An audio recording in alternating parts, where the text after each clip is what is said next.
In the top stories, wins registered for Culturama pageants. Venezuela election results spark standoff and uncertainty, and President Biden proposes Supreme Court reforms amidst election push. Hello and welcome to the ZIZ Midday Newscast. Today is Monday, July 29th, 2024. I'm Scotty Sia Hendrickson. Nationally, St. Clair Rollins and Khadija Lewis are the Mr. Cool 2024 and the Miss Culture Swimwear 2024 following the staging of the Culturama 50 Miss Culture Swimwear and Mr. Cool contest. Rollins, who was sponsored by the Nevis Cultural Development Foundation, came out on top after amassing a total of 831 points, and Lewis, sponsored by the First Federal Cooperative Credit Union, secured the top spot with 840 points. The highly anticipated contest was held at the Nevis Dramatic and Cultural Society Cultural Complex. We'll have more on this in our 7 p.m. newscast. Deputy Prime Minister Honorable Dr. Jeffrey Hanley is leading a delegation from St. Kitts and Nevis to the 47th regular meeting of the Conference of Heads of Government of Caribbean Community, or CARICOM, in St. George's, Grenada from July 28th to 30th, 2024. The meeting's agenda will address critical issues including the agri-food system agenda, climate change and sustainable development, foreign policy, the CARICOM Single Markets and Economy, or CSME, and engagement with social partners. At the opening ceremony, regional leaders spoke to what they say are the burning issues facing the bloc. Reporting on his tenure, outgoing CARICOM chairman and Guyana's president, Dr. Ifran Ali, spoke of the work being done by CARICOM to assist Haiti. We left our normal duties and sometimes spent 6-7 hours in the night. What did we spend that time on? The people we love, the people of Haiti, to ensure that Haiti was returned along a path of democracy. And many media outlets in the region and extra-regionally call us all type of names. Tell us we are in all different pockets and we were sellout.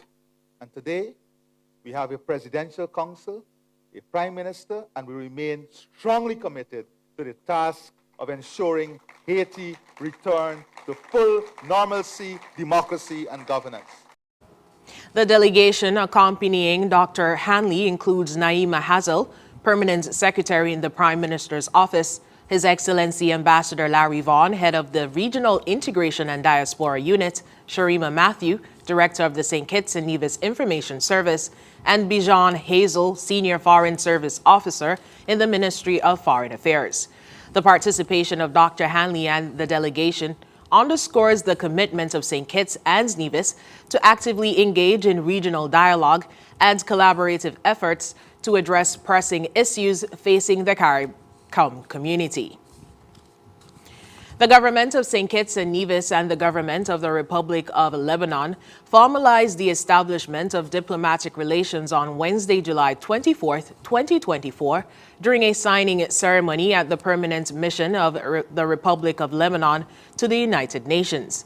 The joint communique was signed by Her Excellency Dr. Myrtrice Williams, Ambassador Extraordinary and Plenipotentiary and Permanent Representative of St. Kitts and Nevis to the United Nations, and His Excellency Hadi Achem, Charge d'Affaires AI of the Permanent Mission of the Republic of Lebanon to the United Nations. During the ceremony, both ambassadors discussed issues of mutual interest, including the promotion of tourism and bilateral trade, the signing of visa waiver agreements, and the appointment of honorary consuls in their respective capitals to enhance cooperation between both countries. The establishment of diplomatic relations between St. Kitts and Nevis and the Republic of Lebanon is important as the Federation continues its quest to further expand its diplomatic footprint whilst strengthening and deepening its relations with international partners. In regional news, Venezuela's presidential election has plunged the nation into a standoff as both President Nicolas Maduro and opposition candidate Edmundo Gonzalez claim victory. The results, announced by the Maduro-controlled National Electoral Council, showed Maduro winning with 51% of the vote to Gonzalez 44%. But several foreign governments, including the U.S., have withheld recognition pending further review. On the streets of Caracas, reactions range from anger to disbelief to protest and despair. Many Venezuelans who had hoped for change after 25 years of single-party rule were shocked by the results. This is a humiliation, said Ariel Pardon, expressing widespread frustration. The delay in releasing detailed vote tallies has further fueled skepticism, with opposition figures accusing the government of manipulating the results. Maria Corina, a prominent opposition leader, barred from running, claimed that Gonzalez had won by a significant margin based on early voting tallies from about 40% of polling stations. The election's outcome is expected to impact not only Venezuela, but also the broader region, as the country continues to face a severe economic crisis, with over 7.7 million Venezuelans having already fled the nation. The result will also influence the political landscape and the ongoing debate over the legitimacy of Maduro's government, which has been criticized for its handling of the economy and human rights.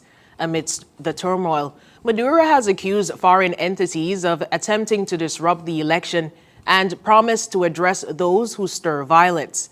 With the opposition and international community calling for more transparency, the situation remains tense as Venezuela navigates its political and economic future. Over in Cuba, 3 Russian warships arrived in Havana on Saturday, underscoring the strengthening of ties between Russia and Cuba. The naval group includes a training ship, a patrol frigate, and a refueling tanker, and will be docked in Cuba's port until July 30th. This visit follows a similar Russian naval deployment just weeks ago, which included a nuclear-powered submarine. American officials monitored the previous exercises, noting that the presence of the ships was largely symbolic of and a response to U.S. and Western support for Ukraine. Cuban defense officials described the arrival of the latest flotilla as a significant gesture of friendship and collaboration, though details on the purpose of the visit were not provided. The Cuban public greeted the ships with enthusiasm, and authorities announced that visitors would be able to tour the Russian training ship Somali on a Sunday and Monday. In international news, President Joe Biden has introduced a proposal calling for term limits and an aesthetic ethics code for U.S. Supreme Court justices, along with a constitutional amendment to limit presidential immunity. The White House detailed the plan on Monday, but with Congress closely divided and the election just 99 days away, its chances of passing are slim. Nonetheless, Democrats see the proposals as a way to engage voters as they prepare for the elections. Vice President Kamala Harris, the likely Democratic nominee, has framed her campaign against former President Donald Trump as a choice between freedom and chaos. The proposal comes in response to growing Democratic dissatisfaction with the Supreme Court's conservative majority, which has overturned key decisions on abortion rights and federal regulations. Concerns about potential conflicts of interest among some justices have further fueled liberal criticism. The administration hopes to use this proposal to rally voter support and address concerns about judicial integrity. Meanwhile, Korea is grappling with severe flooding that has stranded thousands and prompted leader Kim Jong-un to declare a national emergency. State media reported record-breaking rainfall has inundated Sinungjong City and Uinjeong County, leading to submerged homes and farmlands. The Ridong Simnam states that over 4,200 residents have been evacuated, with many rescued by airlift, though these details cannot be independently verified. The flooding exacerbates existing challenges such as food scarcity and infrastructure issues in the country. Usually, King Jong-un has been seen personally directing rescue operations and traveling through floodwaters in a black Lexus, which analysts describe as unprecedented imagery.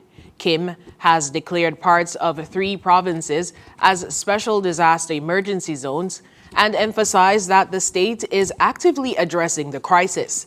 State media's openness about the disaster contrasts with its typical scarcity or secrecy, but no casualty figures have been reported. The flooding, worsened by deforestation, threatens North Korea's already fragile agricultural sector. With strengthened ties to China and Russia, North Korea's response is more robust than in past disasters. However, the true extent of the damage and its impacts remains unclear due to the country's secretive nature. And now for the weather. Present weather is partly cloudy with isolated showers in the vicinity. Winds are gentle from the east-northeast at 12 miles per hour. The temperature is 28 degrees Celsius or 82 degrees Fahrenheit. Seas are 1 to 1.5 meters or 3 to 5 feet. The weather forecast for today predicts partly sunny skies in general, with brief cloudy spells and a 60% or moderate chance of brief passing showers. Tonight will be partly cloudy with a 60% or moderate chance of brief passing showers overnight. Sunset today will be at 6:45 p.m. and sunrise tomorrow will be at 5:50 a.m. And that brings us to the end of the ZIZ Midday Newscast. Join us this evening for these stories and more in detail. Thank you so much for joining us. I'm Scotty Sia Hendrickson.